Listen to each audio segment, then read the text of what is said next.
Assalamualaikum. Salam sehat, salam bahagia semuanya. Kita kembali bertemu dan video kali ini kita membaca Harry Potter dan Kamar Rahasia. Harry Potter tahun kedua. Kali ini chapter 8. Hari ulang tahun kematian. Oktober tiba, menyebar hawa dingin dan lembab di halaman ke dalam kastil. Madam Pomfrey, matron rumah sakit, disibukkan oleh wabah flu yang mendadak berjangkit di antara para staf dan murid-murid. Ramuan merica mujarabnya manjur sekali, meskipun yang meminumnya jadi mengeluarkan asap dari telinga selama beberapa jam sesudahnya. Ginny Weasley yang sudah kelihatan pucat dan lesu dipaksa minum oleh Percy. Asap yang bergulung dari bawah rambutnya memberi kesan bahwa seluruh kepalanya sedang terbakar. Tetes-tetes air sebesar peluru memberondong jendela-jendela kastil selama beberapa hari. Air danau naik, petak-petak bunga berubah menjadi kolam lumpur, dan labu-labu kuning Hagrid membengkak menjadi sebesar gudang alat-alat kebun. Meskipun demikian, semangat Oliver Wood untuk tetap berlatih secara teratur tidaklah menyusut. Itulah sebabnya Harry pada Sabtu berbadai beberapa hari sebelum Halloween kembali ke Gryffindor dalam keadaan basah kuyup dan berlumpur-lumpur. Bahkan tanpa hujan dan angin, latihan mereka tadi bukan sesi yang menyenangkan.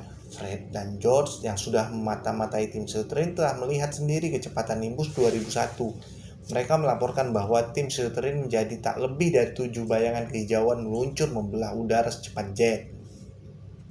Ketika Harry melangkah hati-hati sepanjang koridor kosong, dilihatnya ada yang tampaknya sedang banyak pikiran seperti dirinya.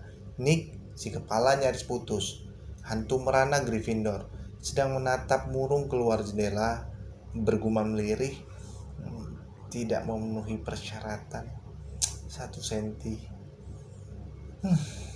Seandainya itu... Halo Nick, sapa Harry. Halo, kata Nick, si kepala nyaris putus, terkejut dan menoleh. Dia memakai topi bulu indah di atas rambutnya yang ikal panjang, dan tunik dengan kerah simpel yang menyembunyikan fakta bahwa lehernya nyaris terpotong total. Dia sepucat asap, dan Harry bisa melihat menembusnya ke langit yang gelap dan hujan lebat di luar. Kelihatannya kau sedang punya masalah, Potter, kata Nick, seraya melipat sehelai surat transparan yang menyelipkannya ke dalam saku bajunya yang ketat. Kau juga, kata Harry. Nick, kepalanya nyaris putus, melambaikan tangannya yang indah. Masalah kecil. Bukannya aku ingin sekali ikut. Kupikir aku mengajukan permohonan, tetapi rupanya aku tidak memenuhi syarat. Tapi kau, walaupun nada bicaranya ringan, wajahnya menyiratkan kekecewaan besar. Tapi kau akan berpendapat, katanya mendadak, menarik keluar lagi suratnya dalam sakunya, bahwa dihantam 45 kali di leher dengan kapak tumpul yang membuatmu memenuhi syarat untuk ikut perburuan tanpa kepala, kan? Oh iya, kata Harry, yang tahu ia diharapkan berkata seperti itu. Maksudku, tak ada yang lebih berharap daripada aku sendiri bahwa pemenggalan itu berlangsung cepat dan mulus, dan kepalaku putus total. Maksudku, aku jadi tak perlu lama menderita sakit dan diolok-olok terus. Meskipun demikian, Nick, kepala nyaris putus, mengibaskan suratnya hingga terbuka dan membacanya dengan berang.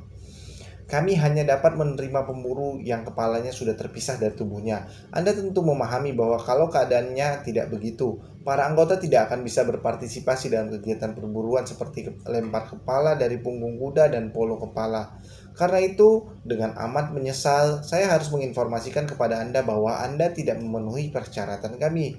Dengan segala hormat, Sir Patrick Delaney Potmore.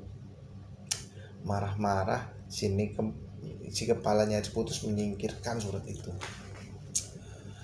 1 senti kulit dan otot menahan kepalaku, Harry.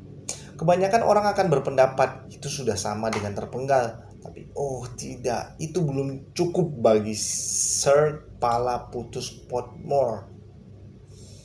Nick, si kepalanya diputus, menarik napas dalam-dalam beberapa kali dan kemudian berkata dengan suara yang jauh lebih tenang. Jadi, apa yang menyusahkanmu? Ada yang bisa kubantu? Tidak, kata Harry. Tidak, kecuali kau tahu di mana kami bisa mendapatkan 7 Nimbus 2001 gratis untuk pertandingan kami menghadapi Slytherin. Sisa kalimat Harry tertelan oleh meongan yang melengking nyaring di dekat mata kakinya. Dia menunduk dan berpandangan dengan sepasang mata kuning yang menyorot bagai senter, Mrs. Norris. Kucing kurus abu-abu yang digunakan oleh si penjaga sekolah, Argus Filch, sebagai semacam wakilnya dalam pertarungan tanpa henti melawan murid-murid. Lebih baik kau cepat pergi dari sini, Harry, kata Nick berburu.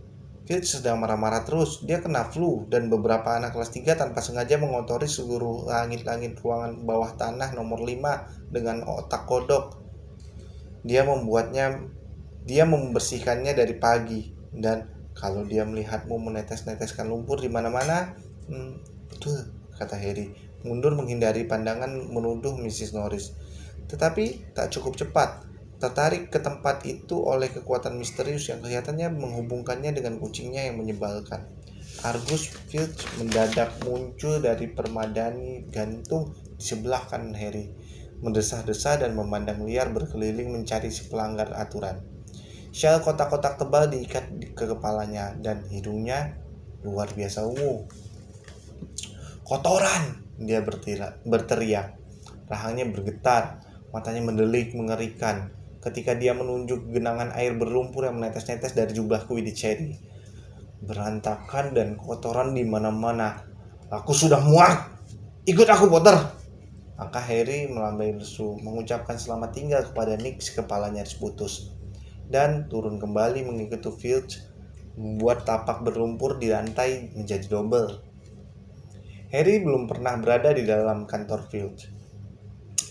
Tempat itu dihindari sebagian besar anak-anak. Ruangan itu suram dan tak berjendela, disinari hanya oleh satu lampu minyak yang bergelantungan dari langit-langit yang rendah. Samar-samar bau ikan goreng memenuhi ruangan. Lemari arsip dari kayu berderet di sekeliling ruangan.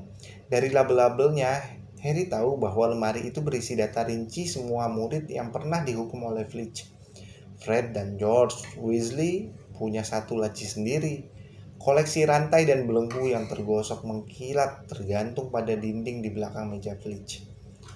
Sudah rahasia umum bahwa Filch selalu meminta-minta kepada Dumbledore untuk mengizinkannya menghukum anak-anak dengan menggantungnya di langit-langit pada mata kakinya. Filch meraih 2 pena bulu dari pot di atas mejanya dan mulai mencari-cari perkamen. Tinja binatang, gumamnya Beral. Upil naga panas besar-besar, otak kodok, usus tikus. Sungguh kelewatan. Mana formulirnya ya? Mana? Dia menarik keluar gulungan besar perkamen dari laci mejanya dan membentangkannya di depannya. Mencelupkan pena bulu hitamnya yang panjang ke dalam botol tinta. Nama Harry Potter. Kesalahan, cuma sedikit lumpur, kata Harry. Cuma sedikit lumpur bagimu, nak. Tapi bagiku itu adalah kerja tambahan 1 jam menggosok lantai, teriak Filch. Ada ingus yang sudah bergetar mau jatuh di ujung hidung bawangnya. Menjijikkan sekali. Kesalahan, membuat kotor kastil. Hukuman yang disarankan, sambil mengelap hidungnya yang beringus, Filch memandang galak Harry dengan mata menyipit. Harry menunggu jatuhnya vonis hukumnya dengan napas tertahan. Tetapi ketika Filch merendahkan penanya, terdengar gubrak keras di langit-langit kantornya, hingga membuat lampu minyaknya bergoyang. Beavis! Gerung Filch membanting penanya dengan murka. Kutangkap kau kali ini ya, kutangkap kau. Dan tanpa menoleh kepada Harry, Filch berlari meninggalkan kantornya. Mrs. Norris melesat mengiringinya.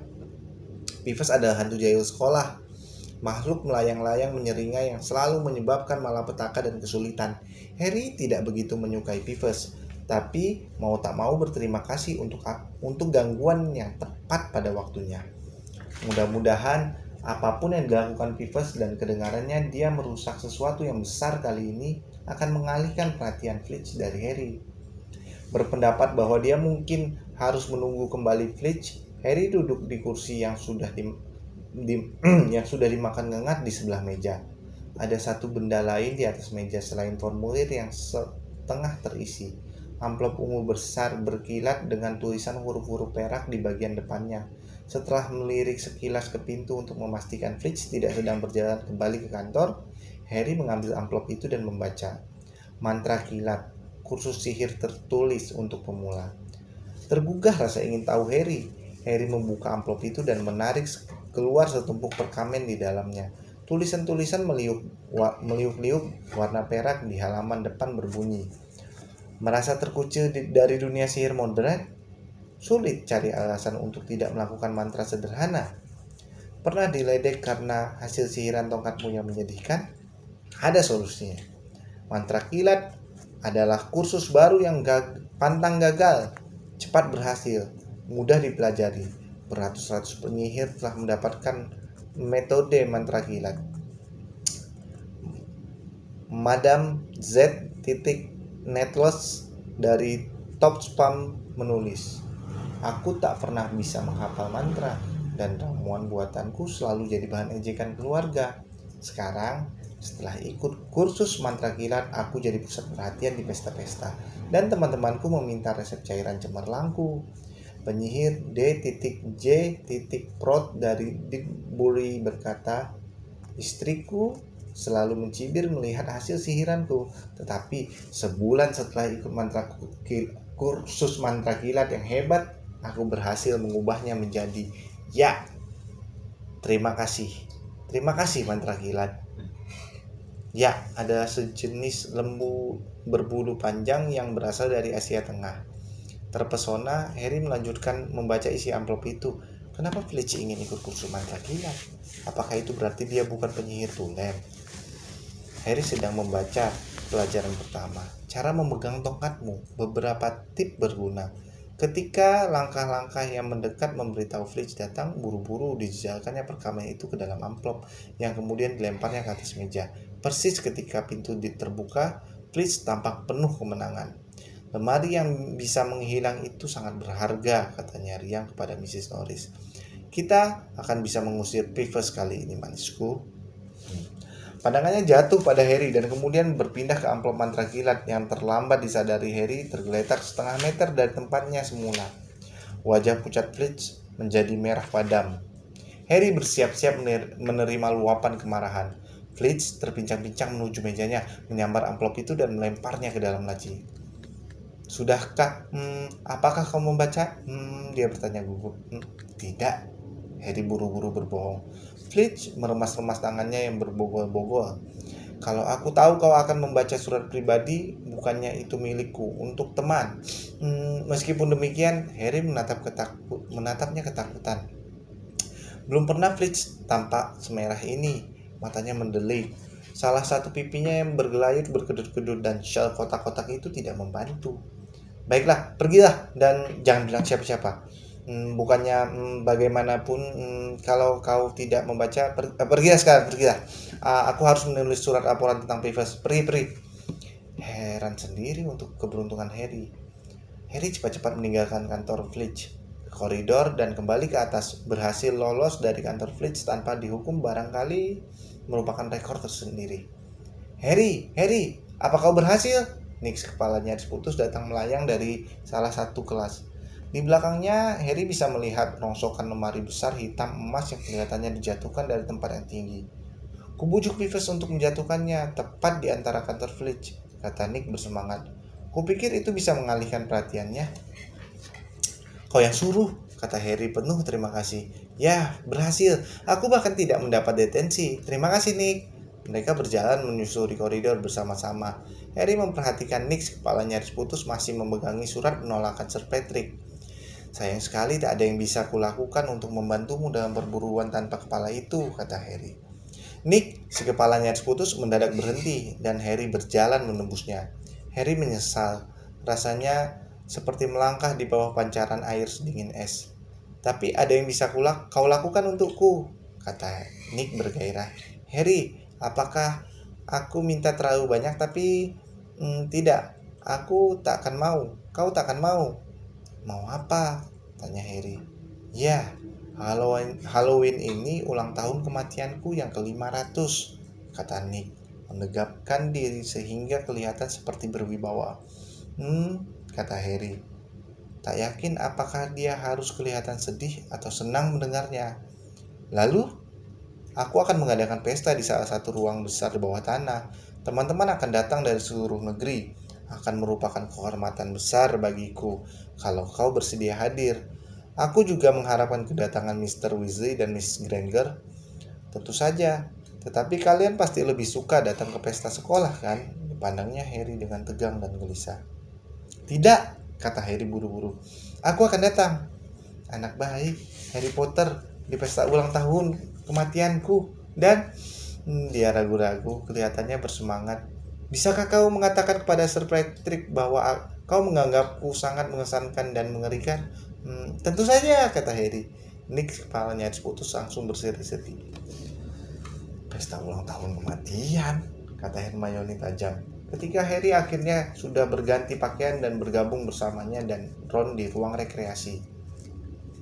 Berani taruhan, tak banyak orang hidup yang bisa bilang mereka pernah menghadiri pesta semacam itu. Pasti menarik sekali. Kenapa ada orang ingin merayakan hari kematian mereka? Tanya Ron, yang sudah mengerjakan PR ramuannya separuh dan merasa sebal. Kedengarannya sangat suram bagiku. Hujan masih mengguyur jendela yang sekarang gelap pekat.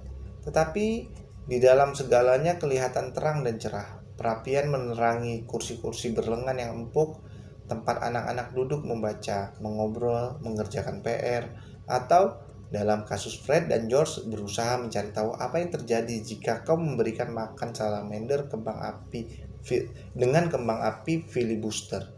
Fred telah menyelamatkan kadal berwarna merah jingga cerah yang tinggal di api itu dari kelas pemeliharaan satwa gaib, dan salamander itu sekarang tergeletak mengepul di atas meja berkeliling anak-anak yang ingin tahu.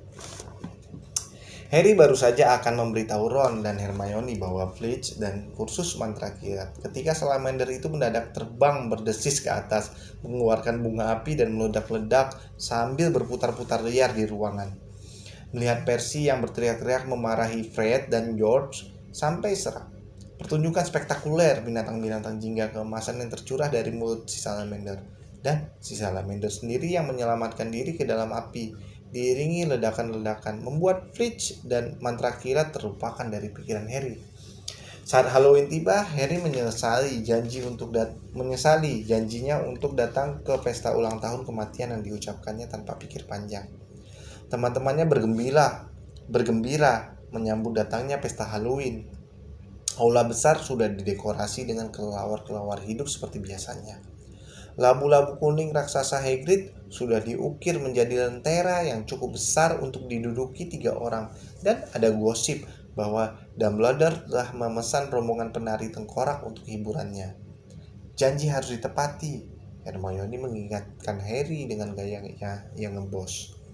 Kau sudah berkata akan datang ke pesta ulang tahun kematian. Maka pukul 7 malam itu Harry, Ron, dan Hermione berjalan melewati pintu aula besar yang sudah penuh anak. Lilin-lilinnya yang berkelap-kelip dan piring-piring emasnya berkilat mengundang. Mereka mengarahkan langkah menuju ruang bawah tanah. Lorong menuju ke tempat pesta Nick si kepala nyaris putus sudah diterangi dengan deretan lilin, meskipun efeknya jauh dari cerah.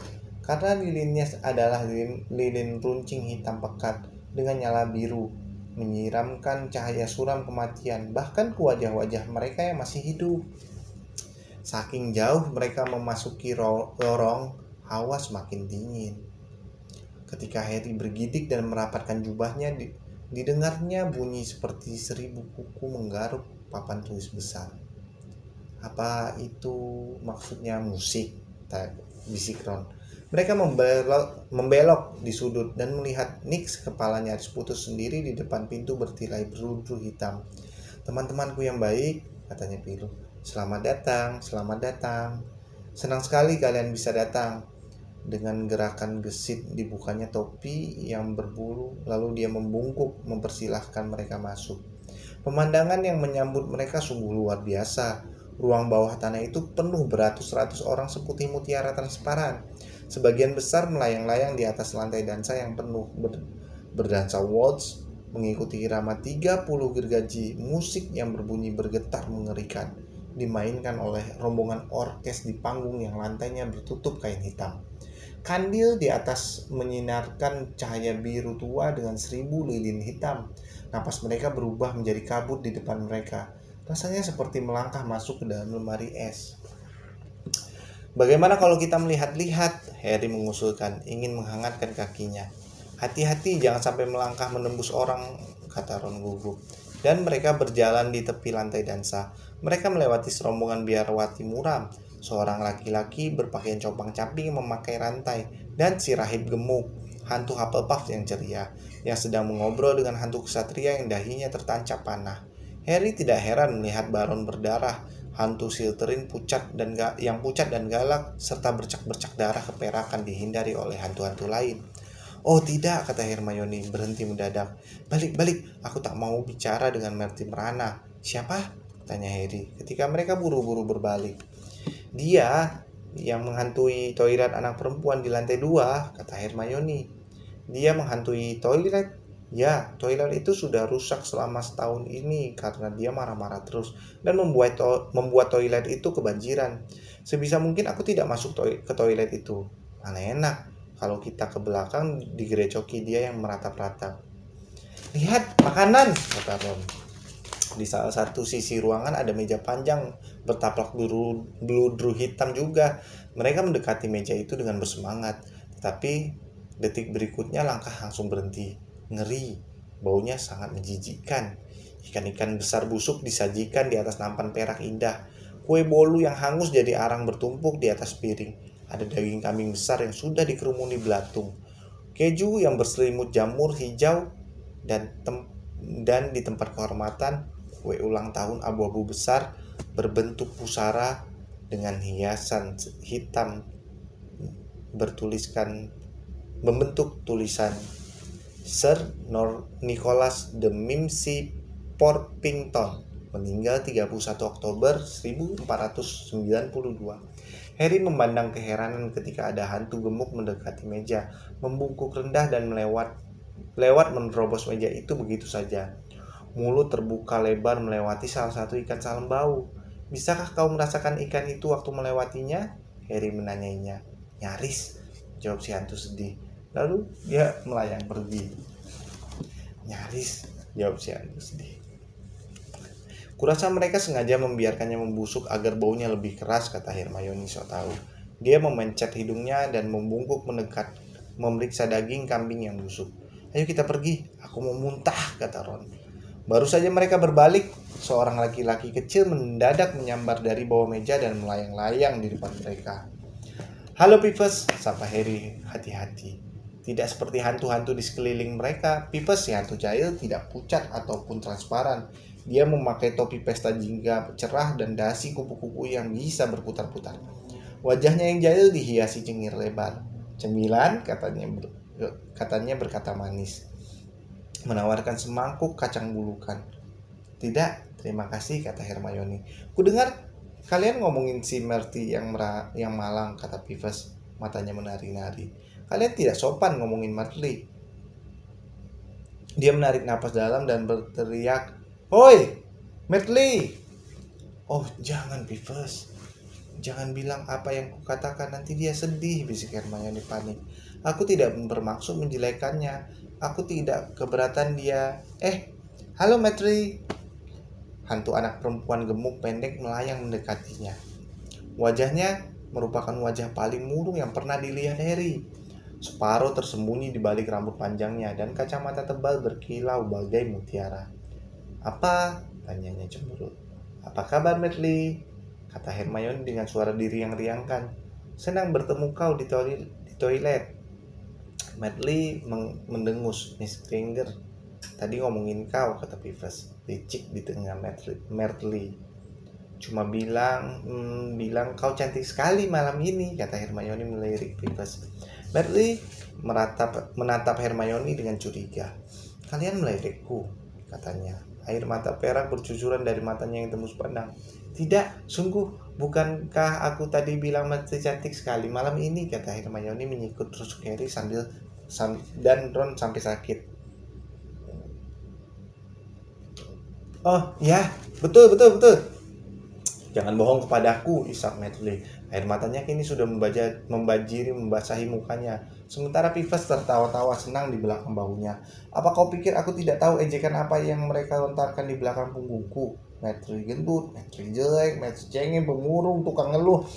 Kau belum sebut jerawatan, Phoebus mendesis di telinganya. Medley merana terisak-isak melangsa dan kabur dari ruangan. Phoebus melesat mengejarnya, menghujaninya dengan kacang bulukan sambil berteriak, jerawatan! Ya ampun, kata Hermione sedih. Si Nick kepalanya putus sekarang melayang mendekati mereka, menerobos kerumunan. Kalian senang?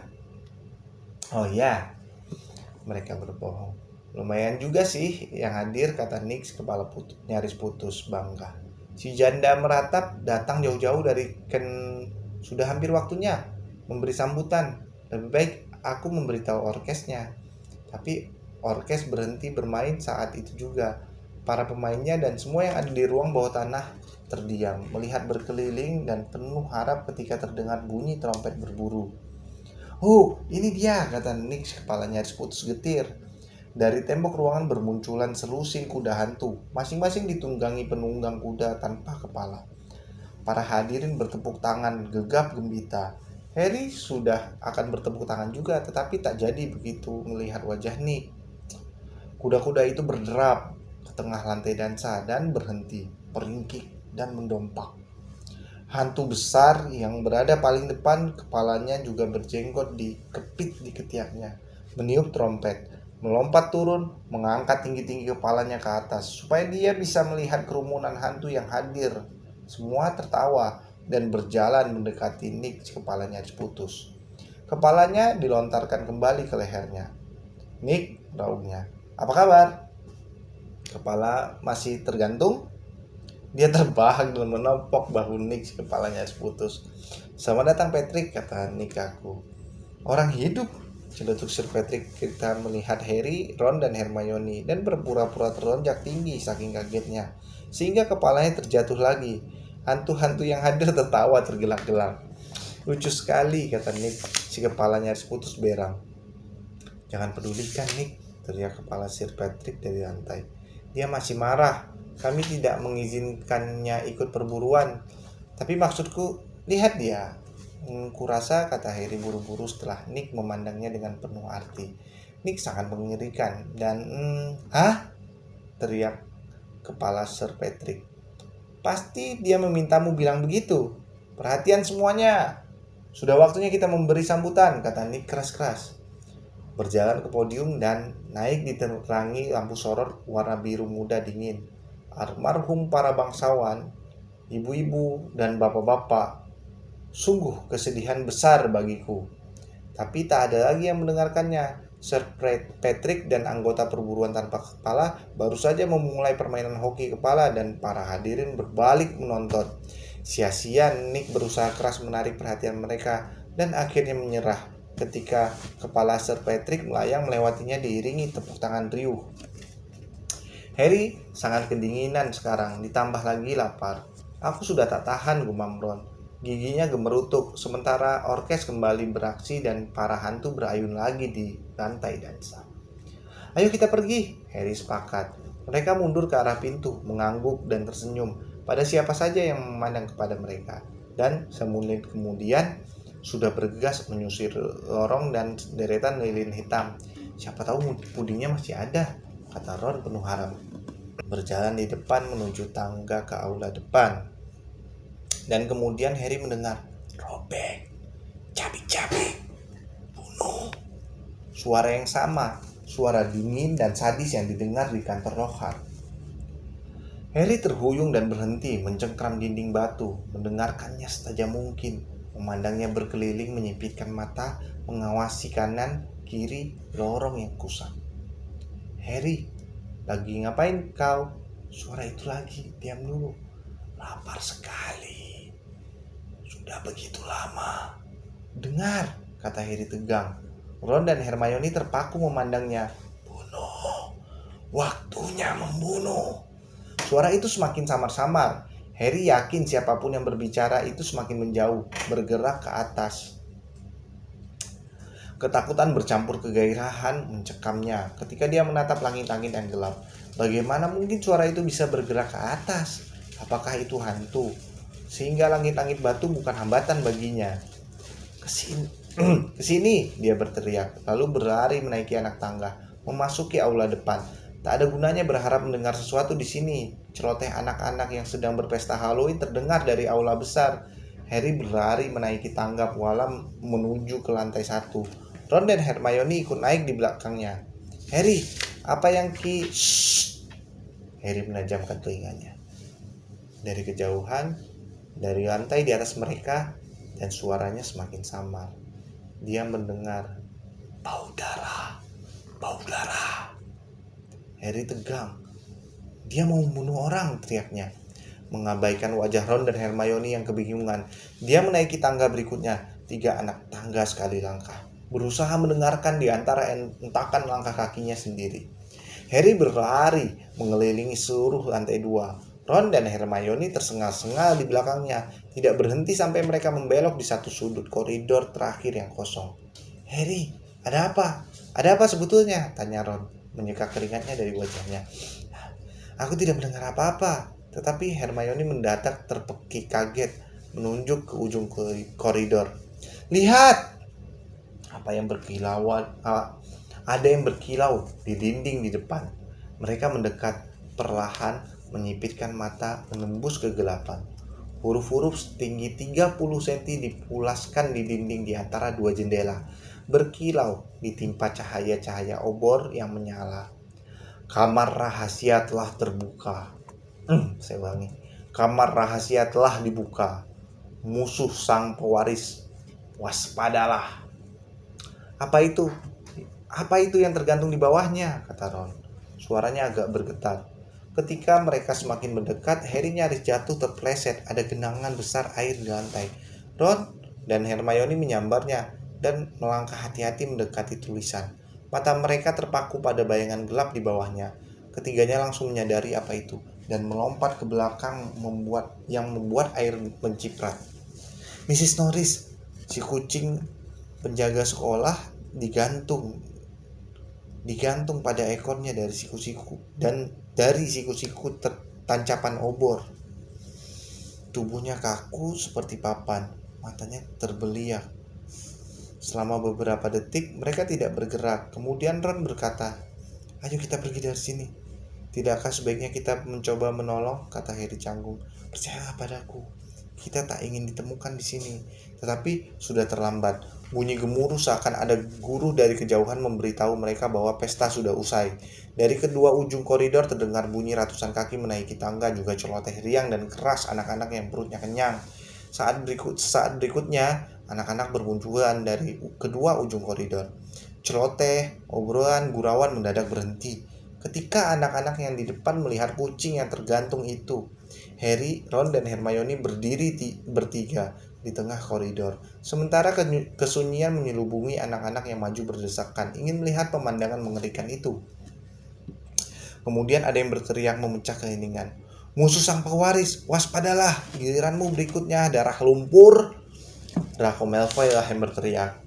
Dia telah mendesak sampai ke bagian depan. Matanya dingin menyala. Wajahnya yang biasanya tak berdarah kini memerah ketika dia menyeringai melihat kucing yang tergantung tak bergerak itu. Seru. Pesta hantu. Itu yang seru tuh, pesta hantu. Dan bagaimana hantu yang putus kepalanya menjadikan kepalanya sebuah permainan. Kadang humor yang kecil itu di situ ditangkap dalam suasana yang berbeda ya. Oke, itu saja chapter 8. Terima kasih. Sampai jumpa lagi di video berikutnya. Salam sehat, salam bahagia. Assalamualaikum warahmatullahi wabarakatuh.